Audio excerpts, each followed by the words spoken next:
un fer-ho de premsa. Per tant, m'he escrit una miqueta un guió per assegurar-me que no em deixo res de dir. Em dic Begoña Parrado i començaré explicant que l'any passat, amb 49 anys, em van diagnosticar càncer d'os. En aquell moment vaig sentir fam. Estàvem en plena pandèmia i el meu món s'enfonsava per complet. Un cop superat el primer xoc, vaig decidir que havia de lluitar més força que mai per mi i per la meva família. Així que aquest va ser el primer dia de la resta de la meva vida. Després de 2 cirurgies, l'equip d'oncologia em va recomanar fer quimioteràpia. I recordo que una de les coses que més em va afectar a nivell emocional va ser pensar que probablement perdria el cabell. Per mi un dels moments més traumàtics de la meva vida va ser quan vaig veure com ja afectava el cabell a la meva mare, perquè també va patir un càncer. Perdoneu. Em va fer molta pena pensar que els meus fills també haurien de viure aquesta situació i passar per el mateix.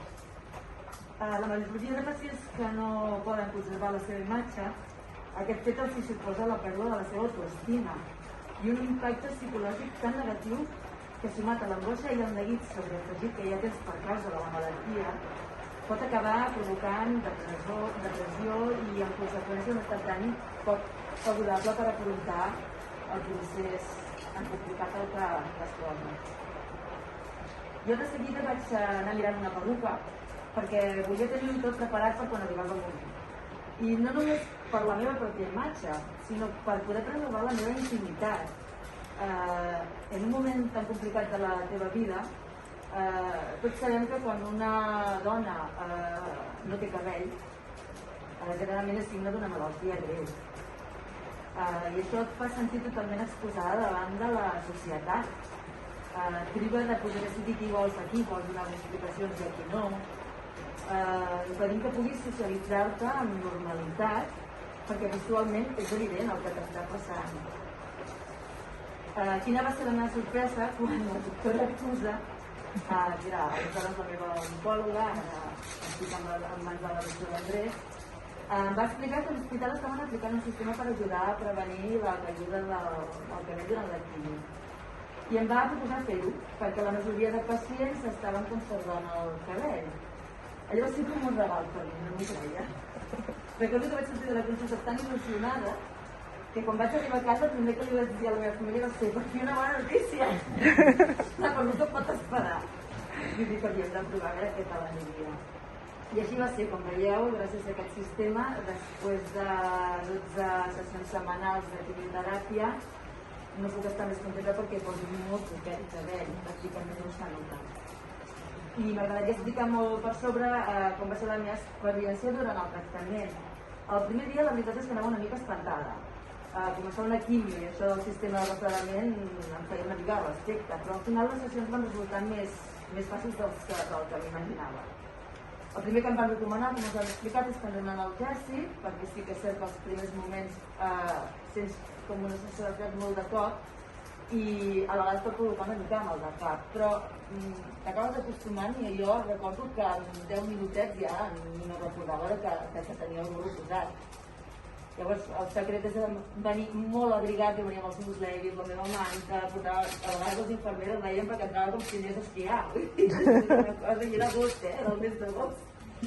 Però realment ben tapada i allà amb l'assistència de totes les infermeres a mi em va resultar un tractament molt fàcil, sobretot per elles, pel tracte i pel carinyo que em van donar durant tot el procés de mi i a la resta de pacients.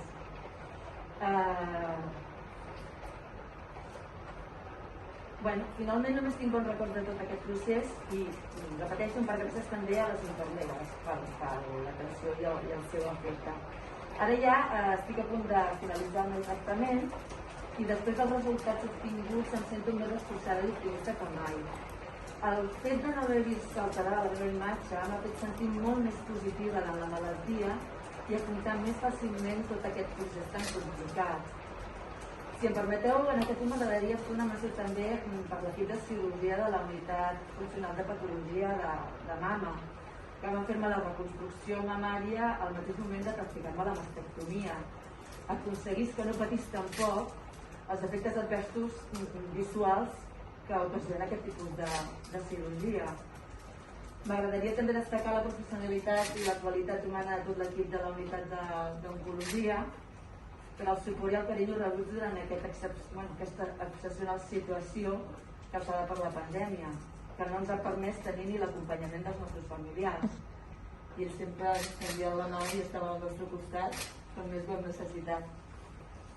Volia finalitzar la meva intervenció afirmant que en el meu cas aquesta malaltia realment m'ha portat més coses bones que no pas dolentes, perquè m'ha ensenyat a valorar profundament la vida i m'ha permès conèixer un munt de persones increïbles que lluiten dia a dia per ajudar els altres. Em sento tan agraïda que també he volgut col·laborar en aquest projecte, dissenyant aquests tríptics informatius per recaptar fons. I des d'aquí animo a tothom a participar fent una aportació econòmica per aconseguir que altres pacients puguin beneficiar-se gratuïtament d'aquest tractament que a mi i a tantes pacients ens ha ajudat. I ja només per acabar, gràcies a tots, però sobretot i molt especialment a la Laia Mira i a la Montse Garrido,